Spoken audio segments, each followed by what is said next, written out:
नमस्कार, माझ्या चॅनलमध्ये तुमचं खूप खूप स्वागत आहे। तर आज मी बनवणार आहे पोटॅटो बाईट्स। हे उकडलेल्या बटाट्याचे मी बनवणार आहे।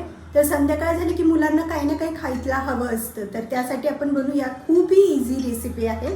तर चला बनवूया पोटॅटो बाईट्स। तर यासाठी मी हे 2 बटाटे घेतलेले आहेत, मोठ्या साईजचे होते। तर ह्याला उकळवून हे पूर्ण असे मिक्स करून घ्या। यामध्ये कोणतीही गुठळी ठेवू नका। हे पूर्ण मिक्स करा। हे बघा, यामध्ये कोणतीच गुठळी नाही आहे। गुठळी यासाठी नाही ठेवून द्यायची की मग आपण याला जो आकार देतो मस्त येतो, स्मूथ एकदम झालंय। थोडी मेहनत आहे पण याचा जो रिझल्ट आहे ना एकदम मस्त, खूप टेस्टी हा पदार्थ बनून तयार होतो। तर आता ह्यामध्ये मी घेतलेले आहे ते 3 ते 4 ब्रेड। तुम्ही ब्राउन ब्रेडही वापरू शकता। ह्याच्या कडा मी पूर्ण कापून घेतल्या आणि हा ब्रेड यामध्ये मिक्स करून पुन्हा याला मळून घ्यायचे। आता मी यामध्ये टाकते मीठ चवीनुसार, एक छोटा अर्धा चम्मच आहे तो। त्यानंतर थोडेसे चिली फ्लेक्स टाकते टेस्ट येण्यासाठी।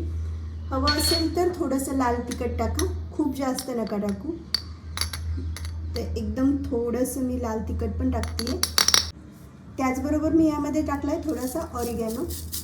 हे बघा, त्याने टेस्ट फार मस्त येते। आणि 2 चम्मच हे कॉर्नफ्लॉवर। आता हे सगळे पदार्थ यामध्ये मिक्स करून घ्या पुन्हा एकदा।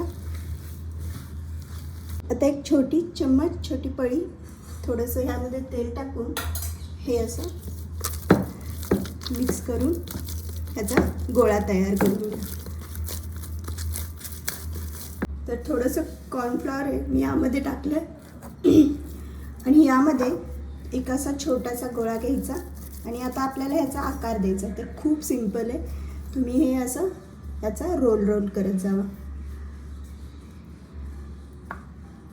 हे बघा, या पद्धतीने मी याचा रोल केला आहे आणि ह्याचे मग असे कट पाडा।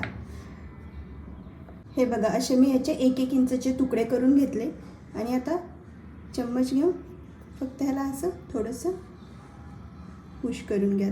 बघा कसं मी याला डिझाईन देते। हे बघा कसा याचा आकार झाला आहे। तर इकडे कढाईमध्ये मी तेल अगोदरच तापवत ठेवलं होतं। थोडंसं हिंदी मराठी त्यामुळे प्रॉब्लेम होतं। तर आता हे ह्यामध्ये एक सोडत जावं। त्याला लालसर रंग येऊपर्यंत आपल्याला हे तळून घ्यायचं आहे। बघा किती छान कलर आला, मस्त असे फुललेत पण एकदम क्रिस्पी। तर आता याला काढूया आपण। तर बघा हे कसे बनवून तयार आहे, खूपच टेस्टी हे लागतात। तर ह्याच्याबरोबर मी बनवला आहे मस्त असा चहा आणि हे खूप छान ह्याचं कॉम्बिनेशन आहे। तर तुम्ही पण हे जरूर करून बघा। खूप कमी साहित्यामध्ये हे अतिशय टेस्टी पदार्थ होतो। तर माझी ही रेसिपी तुम्हाला आवडली असेल तर प्लीज लाईक करा, शेअर करा आणि सबस्क्राईबही जरूर करा। धन्यवाद।